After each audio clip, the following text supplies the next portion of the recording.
My brother tried to take my Mustang while my parents called it sharing. So I took them to court, exposed everything, and when they begged me for help, my calm answer left them panicked and out of options. My name is Emma. I'm almost 18 and I found myself in the middle of a huge family mess that's got me questioning everything. I thought I knew about my family, especially my parents. From the time I was little, I knew I wanted to do something big, like becoming a neurosurgeon. I've always been fascinated by science and medicine, and my grandparents, who were more like my second parents, fully supported this dream. My grandpa, who I was incredibly close to, wasn't a college graduate himself, but believed strongly in the power of education. He often told me stories about how he wished he'd had the opportunity to go to college and wanted to make sure I got that chance.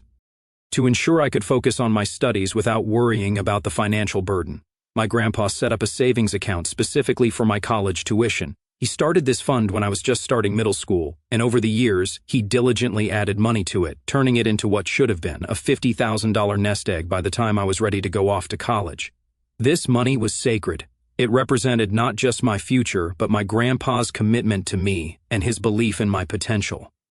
However, my relationship with my parents has always been a bit strained, especially compared to the warmth and support I felt from my grandparents. My parents had me young and seemed to struggle with the responsibilities. They were often more focused on their own lives and problems. My mom had me shortly after she graduated high school, and my dad has always been the more laid-back type, not really pushing himself or me. When I was 16, my grandpa passed away, and that was a massive blow to me, not just emotionally, but also because I worried about my college fund. My parents reassured me that everything was taken care of and that the money was waiting for me when I needed it. Trusting them, I focused on my studies, worked hard, and even secured a partial scholarship that covered my tuition for the first 2 years of university. But I knew I needed the fund for other expenses like books, living costs, and the years the scholarship didn't cover. Recently, I decided to check the status of the account just to make sure everything was in order. I was completely blindsided to find only $10,000 left. My heart sank. When I confronted my parents, their initial reaction was to feign ignorance. They claimed they didn't know what happened, or that perhaps my grandpa hadn't saved as much as I thought. But as I pressed harder, the truth came out. They admitted they had used the money to buy my younger sister Lily a new car for her 16th birthday. They justified it by saying that since I had a scholarship, I wouldn't need the money as much, and they wanted to give Lily something special to boost her spirits during a tough time at school. I was devastated, not just by the loss of the money, but by the betrayal. I couldn't believe they would jeopardize my future for a car and then try to brush it off like it was nothing. The argument that followed was bitter and painful. My mom accused me of being selfish and ungrateful, saying I should be happy for my sister and not cause a scene. The fallout has been massive. My entire family is divided, with most siding with my parents, saying I should let it go and focus on my scholarship. But how can I just let it go? This was more than money. It was my grandpa's legacy and my future. Now I'm considering taking legal action to recover some of the funds, but the idea of suing my parents feels like crossing a point of no return. Yet I feel like I have no other choice if I want to protect my education and honor my grandpa's wishes. I'm stuck, hurt, and confused. Should I fight for what was promised to me, or try to mend things with my family, even if it means losing out on my dreams? Any advice would be greatly appreciated. Am I being in a hole for requesting what is rightfully mine? Thanks for listening. So after a ton of arguing and some serious discussions, my dad finally agreed to cancel the car order he made for my sister's Sweet 16. That's right. He went to the dealership and managed to get a refund for the car. It was a huge relief for me because that money was supposed to be for my college, not for a fancy new car. I was pretty firm with my parents about the whole situation. I told them I'd hold off on the lawsuit I was planning, but only if I got back every single penny that was taken from my college savings account. Plus, I made sure they couldn't access the account anymore. No more surprises. You wouldn't believe the drama that caused, though. My sister started sending me these super mean texts, calling me jealous because I didn't get a car for my birthday like she was supposed to. She totally flipped out when my dad told her he was returning the car. Now she's been bad-mouthing me to anyone who will listen. And my mom is actually blaming me for my sister acting so spoiled. They've both been giving me the silent treatment, which honestly doesn't bother me much. We've never been that close anyway. What really matters to me is that I'm getting my college fund back. That money is my ticket to a better future. And I wasn't about to let it slip away because of a birthday gift gone way over the top. It feels good to know that I stood up for myself, and even though it's caused some tension, I know I did the right thing. Now I can focus on my studies and my plans without worrying about how I'm going to pay for school. Now for the top comments before update 2. You're not the a-hole, OP. The rest of your family members except your grandparents are a-holes. Your mom, sister, and father are bigger a-holes. The money is yours. They had no right to use it for anything, especially not to buy a car for your 16-year-old sister. Their actions make it so obvious that you aren't their favorite. Your sister is. The rest of the family members should call them out for that because no good parents should make any child feel less by having favorites. You did the right thing by threatening to sue. You need the money. It was yours, not theirs. About your sister's hateful comments, I hope she learns to be a better person as she grows older. If not, then she can just blame your parents. Good luck with your studies, OP. Update 2. Hey everyone, I never thought things could get worse, but here I am, more shocked and hurt than ever. After my parents tried to use my college fund to buy my sister a car, I thought the worst was behind me, but it turns out they were just getting started. A few days ago, my parents sat me down for what they called a family meeting. I thought they might finally be ready to apologize or at least talk things through rationally. Instead, they hit me with a new demand that left me reeling. They said my sister Lily really needed that car to get to her new job and school, and it was crucial for her well-being. They insisted I should split the money 50-50 with her, meaning I would have to give her $20,000 from my college fund. If I didn't, they threatened to kick me out of the house. I was stunned. I couldn't believe they were still trying to take money meant for my education and future. They tried to guilt-trip me, saying that as a family we should support each other and that I was being selfish for not helping my sister. My dad even said you can always take out student loans, but Lily needs this car now. I told them firmly that I wouldn't give up any more of my college fund. That money was my grandpa's legacy and my ticket to achieving my dreams. Their response was to give me an ultimatum. Either I agree to their terms or I find somewhere else to live. Feeling cornered and betrayed, I decided to take drastic action. I gathered all the evidence of what they'd done and went to the police to file for a restraining order. I explained the situation in detail, providing proof of their threats and manipulation. The police were understanding and took my case seriously. They helped me file for a temporary restraining order against my parents, which would protect me from being kicked out and ensure they couldn't touch my college fund. I also sought legal advice about potentially suing them for the misused funds. When my parents found out about the restraining order, they were furious. My dad tried to downplay the whole thing, saying I was overreacting and that it was just a family matter, but the truth was they had crossed too many lines, and I couldn't let them jeopardize my future any longer. The restraining order was granted, giving me the protection I needed. I also moved out and found a temporary place to stay with a friend. It's been a whirlwind of emotions, anger, sadness, and relief all at once. I never wanted it to come to this, but I realized that I had to take a stand for myself and my future. My relationship with my parents and sister is likely damaged beyond repair, but I know I did the right thing. I won't let anyone take advantage of me or undermine my dreams, no matter who they are. I'm focusing on my studies and my future, knowing that my grandpa would be proud of me for standing up for myself. Thank you to everyone who has offered support and advice. It's been a tough journey, but your words have meant a lot to me. I hope my story can inspire others to stand up for themselves, even when it's incredibly difficult. Update 3. Hey everyone, I never expected to be writing another update so soon, but what happened recently has been nothing short of astonishing. Just when I thought my situation couldn't get any more dramatic, my great-uncle stepped in, turning everything on its head. After I filed for the restraining order and moved out to stay with a friend, I decided to reach out to my grandpa's brother, my great-uncle, to let him know what was happening. I felt he deserved to know the truth about how my parents had been treating me and misusing the money that my grandpa had worked so hard to save for my education.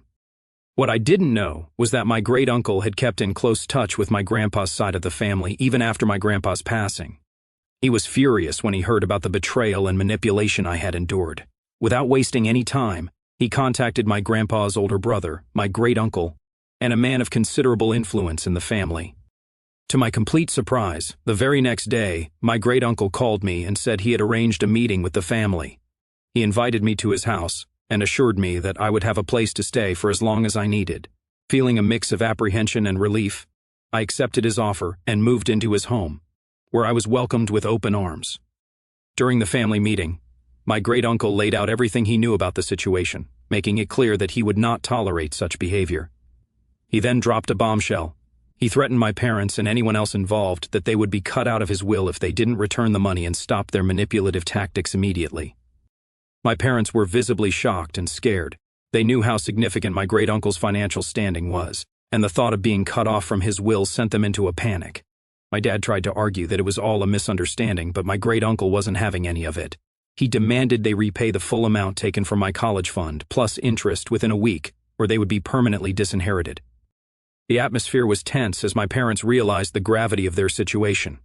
Faced with the potential loss of a substantial inheritance, they quickly agreed to return the money. The next few days were a whirlwind as they scrambled to gather the funds and transfer them back into my account. Once the money was returned, my great-uncle made it clear that any further attempts to undermine my future would not be tolerated. He assured me that he would keep a close eye on things and that I could always count on him for support. His actions not only restored my college fund, but also gave me a newfound sense of security and belonging. My sister, however, was not happy with the outcome. She continued to blame me for the loss of her car and spread rumors about me being selfish and vindictive. But with my great-uncle's backing and the support of other extended family members who now knew the truth, her words held little power. I'm incredibly grateful for my great-uncle's intervention and the support of the extended family. It's been a roller coaster of emotions, but I finally feel like I can breathe again. I'm focusing on my studies and preparing for the next steps in my education, knowing that my future is secure and that I have a strong support system behind me. Thank you all for your unwavering support and advice throughout this ordeal. Your encouragement has meant the world to me, and I hope my story can continue to inspire others to stand up for what is right, no matter how difficult it may seem.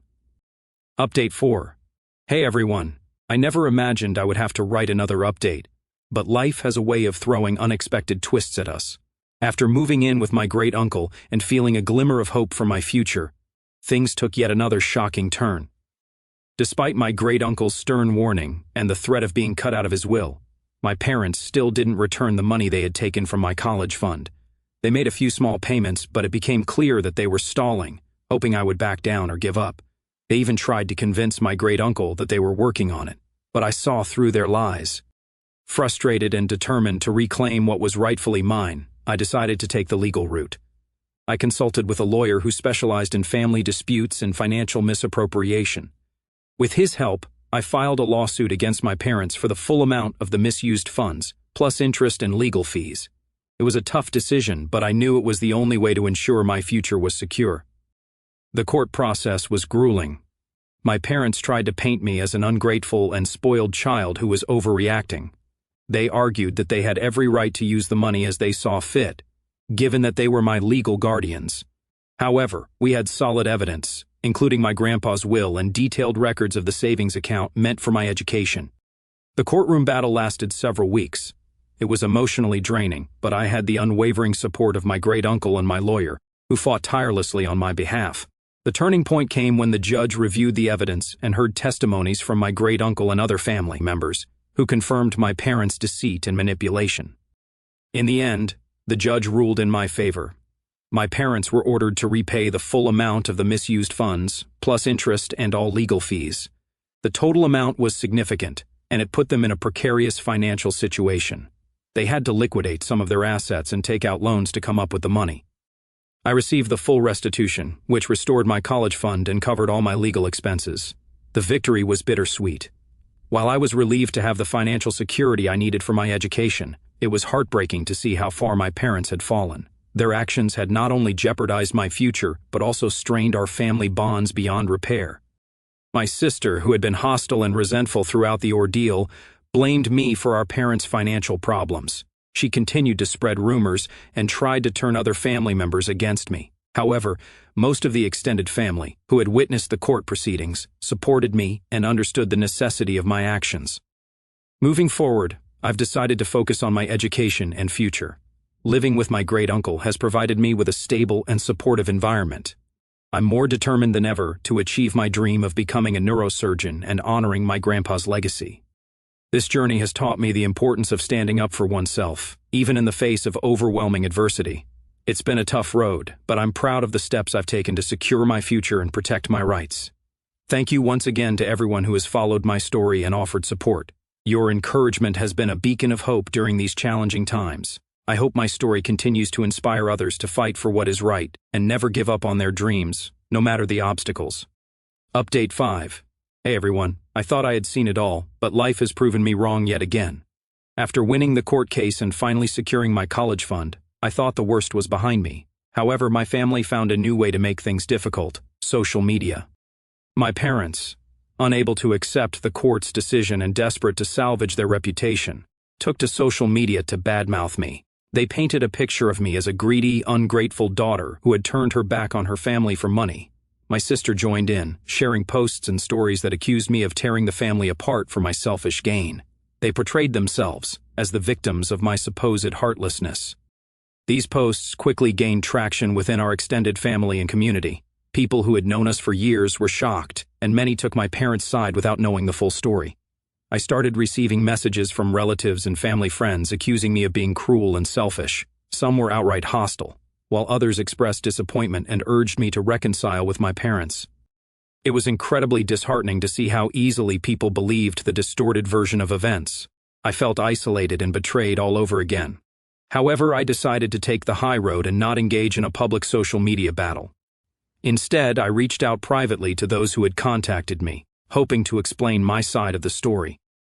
I sent detailed messages to relatives who had reached out, explaining the truth about what had happened, the misuse of my college fund, the threats, and the eventual court battle.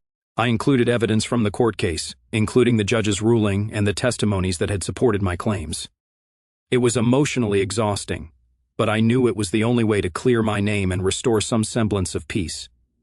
To my surprise, many relatives responded with shock and disbelief, not at me but at my parents. They had no idea the extent of what had transpired and were horrified to learn the truth.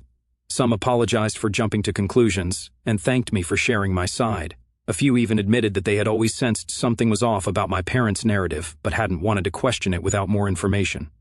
The most shocking turn of events came when several key relatives decided to cut off contact with my parents altogether.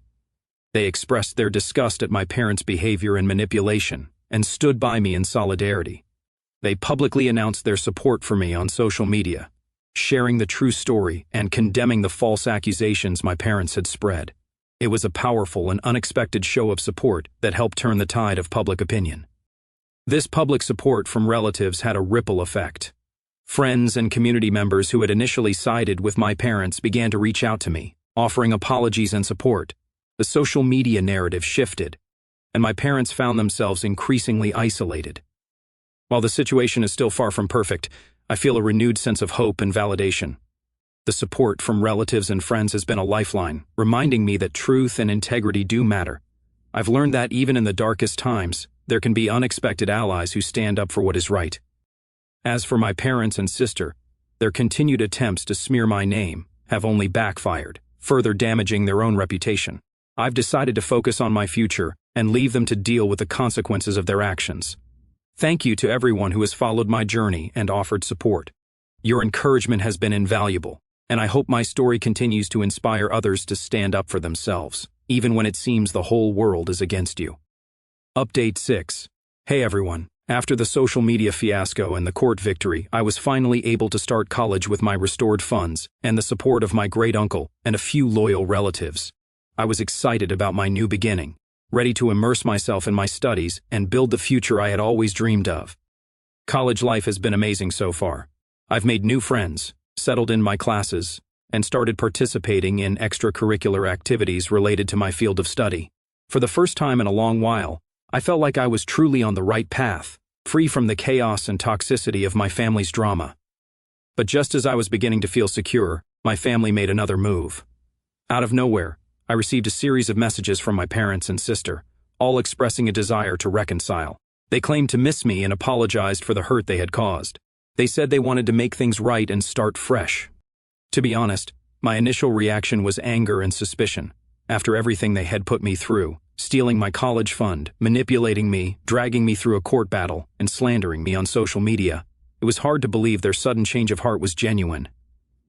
My gut told me there was something off about their timing and their motives. I decided to confront them, demanding an explanation for their sudden desire to reconcile. Their responses were vague and filled with excuses, which only heightened my suspicion. They insisted they had seen the error of their ways and wanted to rebuild our relationship, but I couldn't shake the feeling that there was an ulterior motive behind their sudden about-face. Given the history and the timing, right as I was starting college and moving forward with my life, it felt like another trick or manipulation. I knew I had to protect myself and not fall into another trap of their making. So I made a tough decision. I told them in no uncertain terms to go away. I said that I didn't trust their intentions and that I needed to focus on my own life and my studies. I made it clear that after everything they had done, reconciliation was not an option, at least not now.